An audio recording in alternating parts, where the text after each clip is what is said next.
Hello friends. Today, I have brought you a chilling and suspenseful story about a family road trip from Assam to Gujarat that is bound to send shivers down your spine. This story is so scary that you must watch it until the end. So, without further ado, let's dive into the story. My name is Anjali, and I embarked on a road trip from Assam to Gujarat with my parents. This journey took a distressing turn as we encountered eerie incidents along the way. Strange noises, lost luggage, and terrifying dreams that transformed our adventure into a nightmare. It was summer vacation, and we were heading to Gujarat, my father's new city of transfer. Road trips always excite me because I love observing the world through the car window. However, this trip felt different. A strange restlessness shadowed me throughout the journey. After 3 days on the road, my father was driving. My mother sat beside him humming a tune while I entertained myself with my phone in the back seat. Suddenly, the petrol warning sign lit up, causing my father to panic and stop the car on the empty road. There were no cities or villages around, just desolate woods and an abandoned stretch of asphalt. After searching our surroundings, my mother spotted a temple-like structure in the distance. Curious, we walked towards it and discovered it was an old, run-down dhaba. Though it appeared shabby, we had no other choice but to go inside. The atmosphere inside was unnervingly quiet, except for an old man sitting in a corner, staring intently at us. We ordered our food, and soon after, the old man approached our table. His voice was rough and broken as he inquired about our destination. My father answered politely, and the old man returned a peculiar smile, warning, "This road is very dangerous. Don't travel on it at night." There was ominous weight behind his tone. We thanked him and continued our meal, but unease lingered. After finishing our food, we attempted to leave, only to have the car refuse to start. My father tried repeatedly, but to no avail. Anxiety set in, and just when it seemed hopeless, we heard that old man's voice again, "I can help you." Mysteriously, he got the car started with seemingly no effort. Feeling a wave of relief, we thanked him. But this brief moment of tranquility didn't last long. As night approached, my mother realized that her necklace had vanished. We searched the entire car, but couldn't find it. This was puzzling since she had clearly worn it at the dhaba. Later that night, we found ourselves in a desolate area with no choice but to sleep in the car. I was jolted awake from a horrific dream where the same old man urged me to drive the car, while my mother screamed frantically. My heart raced as I awoke, drenched in sweat. The moon's faint light streamed through the broken branches, casting an eerie glow in the silence of the forest surrounding us. I woke my mother from her restless sleep, and she too recounted a nightmare involving the dhaba and the old man. The old man had been staring at her with a creepy grin, whispering words she couldn't understand. The next morning, we tried to continue our journey, but the car stalled again. Panic struck me. Could we really rely on that old man to help us again? We were left with no choice but to retrace our steps back to that dhaba. On the way back, the silence felt even more oppressive, as if the trees were aware of our plight. After 2 arduous hours, we arrived at the dhaba. However, it appeared entirely different than before.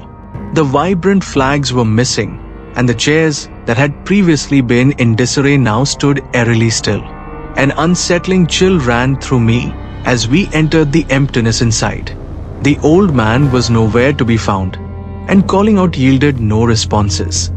Suddenly, I spotted a faded photograph in a corner. As I moved closer, I saw the same old man, much younger in the picture, standing beside another man whose face was obscured. Beneath the photo were the words Shyam and Ravi 1944. My heart raced. Was this a mere coincidence? That date echoed India's tumultuous past. My mother screamed just then, pulling my attention. I turned to see my lost mobile in her hand, displaying a terrifying video. It showed the same deserted dhaba, but inside, my mother appeared alone with an empty plate, conversing with an unseen presence. Before I could scream, the video abruptly stopped, and the phone began to heat dangerously. It slipped from our hands, and we stood frozen in fright, our breaths echoing in the stillness. Suddenly, we heard a blood-curdling scream from behind the dhaba. It was my father. Reluctantly, we followed him as he gestured us to retreat, cautiously edging to the back of the dhaba. What we discovered stunned us into silence. The lifeless body of an old woman lay crumpled on the ground, her white hair scattered, and an unnatural smile forever etched on her face. There were no signs of injury or poison. It was baffling. My mother gasped, recognizing her as the woman who had served us food the previous night. Confusion and dread gripped us. Who had served us at the dhaba if she was already dead? Thoughts raced through my mind as we realized the photograph's blurred figure might hold key answers. Deep down, we wished to report this grim scene to the police, but we were stranded in the depths of the forest with a lifeless vehicle. As the nauseating scent of decay overwhelmed us, fear enveloped us. Suddenly, we spotted a rope hanging from a tree branch, and our hearts raced. It was the same old man from the dhaba, his dead body dangling, eyes wide open, sporting the same horrifying grin as the old woman. My feet felt as though they would give way beneath me, and my throat ran dry. My father grasped both of our hands tightly, and we dared not move as we took in the ghastly sight. After moments of stillness, the noxious smell diminished, and we found our breath returning, but our bodies trembled with terror.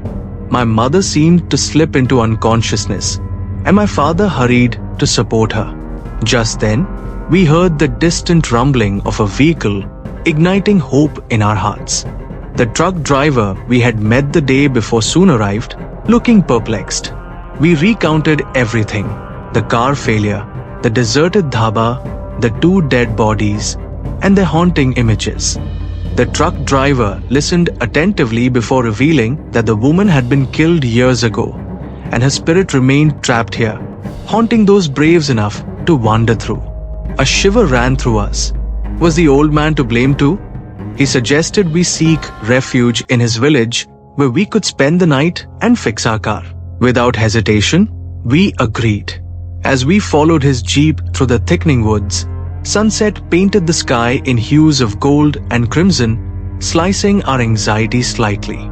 The village was comprised of humble homes and a quaint temple. We shared our harrowing tale with the village elder, who listened intently. He revealed that this region had a dark past, the remnants of an ancient state rife with violence during the partition. The dhaba once belonged there, where souls of those killed still wandered, seeking peace. Before we could fully grasp this revelation, a commotion broke out behind us. Panic erupted as reports of strange illnesses spread amongst the villagers. The elder sought help from a local tantric, who might possess the knowledge to enlighten us. We had little option left but to comply. As night settled, we stayed at the elder's house, but sleep evaded me. The haunting tales of spirit and vengeance lingered. The following morning, the truck driver guided us into the woods to approach the tantric's residence. Our surroundings thickened into an ominous silence, filled with the instinctual awareness of unseen threats. After a trek through the dense trees, we reached a dilapidated hut. An old man with a wild beard met us, and the truck driver relayed our plight. The tantric, through a low and gravelly voice, explained that tormented souls of the partition haunted this land. The capital's once powerful king had sought immortality through dark rituals, resulting in his transformation, twisted forever into a demon that fed on despair. My heart raced with terror at the tantric's words. The black shadow was the king, and the old man was his victim from the same violent past. Suddenly, the tantric fell to the ground, convulsing, eyes wide with dread. The very air thickened around us, engulfed in fear. He mumbled something about destruction and creatures coming, but we were frozen in our spot. Our survival hinged on unraveling this darkness. Before we could regain our wits, we heard an uproar of chaos outside. Demons of the past and the undead prowled, their spirits igniting confusion, while my father urged us to move. As we fled in sheer terror, sliding back towards the village, we witnessed horrors unsuitable for any soul, etching their place into our memories. When we finally gathered enough courage to venture outside, the village lay in ruins. Lives had disappeared, leaving behind remnants of despair. When I turned back to the temple, I trembled upon seeing the words scrawled on blood-stained walls, "He has not yet come." My mind spun in confusion. Who remained beyond?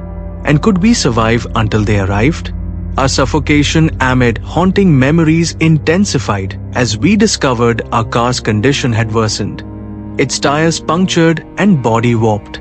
Vulnerable and afraid, we faced the wilderness, accompanied by the grotesque echoes of lost souls.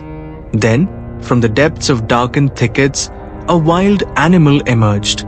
But before we could gasp in horror, it was ambushed by the same black shadow. A fierce battle unfolded. The hybrid fate between feral survival and otherworldly presence strained our senses. Yet mere seconds felt like an eternity as we stood entranced by the dance of horror battling instinct. As the wild beasts succumbed, a figure emerged, transforming from shadow into a disheveled man, feasting ravenously on the remains. Our hearts sunk deeper into despair as he turned to face us, his bloodied gaze locking onto our souls. But at that moment, an illuminating flash disrupted the darkness. Instead of cowering in fear, the shadows succumbed to light. This old figure became a sage, guiding us away from treachery. Yet the echoes of lost souls demanded reckoning. We left footprints upon cursed soil ensnared within whispers of warnings. After an arduous journey through phantoms and piercing memories, escape beckoned, a life beyond the forest, embraced by dawn's light. As we sought refuge in welcoming homes, the villagers spoke of our survival weaving into the history of their land. Our odyssey had drawn us into the enigma that dances between existence and oblivion. We returned to the comfort of our lives. Healthcare revitalized our spirits amidst lingering shadows. The news of forests engulfed in flames signified that echo of our journey had not perished. They remain intertwined with history, suspended between past and future. Thank you for watching. If you enjoyed this video, please like and subscribe to my channel. Until next time, take care and goodbye.